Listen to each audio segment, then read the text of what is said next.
लाडकी बहीण योजनेसाठी दरवर्षी 46,000 कोटी कुठून आणणार? योजनेच्या मंजुरीपूर्वीच अर्थ विभागाने आक्षेप घेतल्याची चर्चा. भाजप आणि शिंदेंच्या शिवसेनेकडून टीकेचा सूर.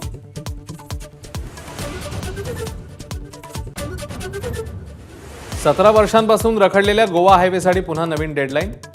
गणेशोत्सवासाठी कोकणात जाणाऱ्यांची वाट तुर्तास बिकटच. सरकारकडून पुन्हा आश्वासनांचीच बरसात.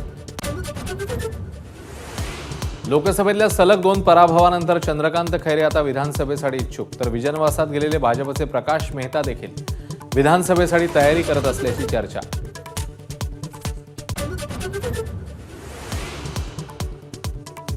काहींना लाडकी सुपारी योजना आवडते. स्वबळाची भाषा करणाऱ्या राज ठाकरेंवर ठाकरेंच्या शिवसेनेचा हल्लाबोल. तर महायुतीकडनं राज ठाकरेंबाबत अद्याप ठोस भूमिका नाही.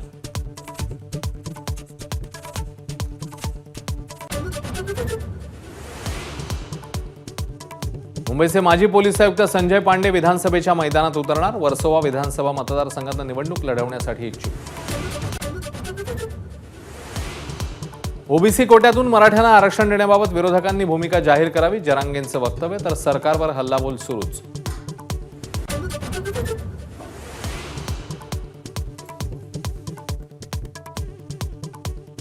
नारायण राणेंना वाटतं भाजपने विधानसभेला 288 जागा लढवाव्यात.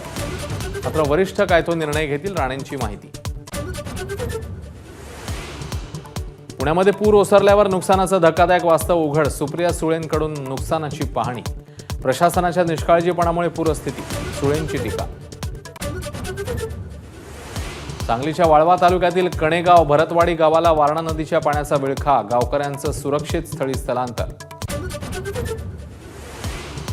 पूजा खेडकर प्रकरणी पिंपरी पालिकेच्या आयुक्तांकडून वैद्यकीय विभागाच्या सर्व प्रमुखांची चौकशी सुरू. एबीपी माझाने पोलखोल करताच आयुक्तांना जाग.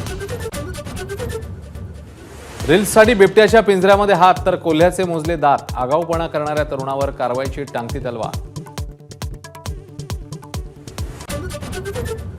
यंदा आषाढी वारीला 10,88,000 भाविकांनी घेतलं दर्शन. विठ्ठलाचरणी 8,34,00,000 रुपयांचं दान.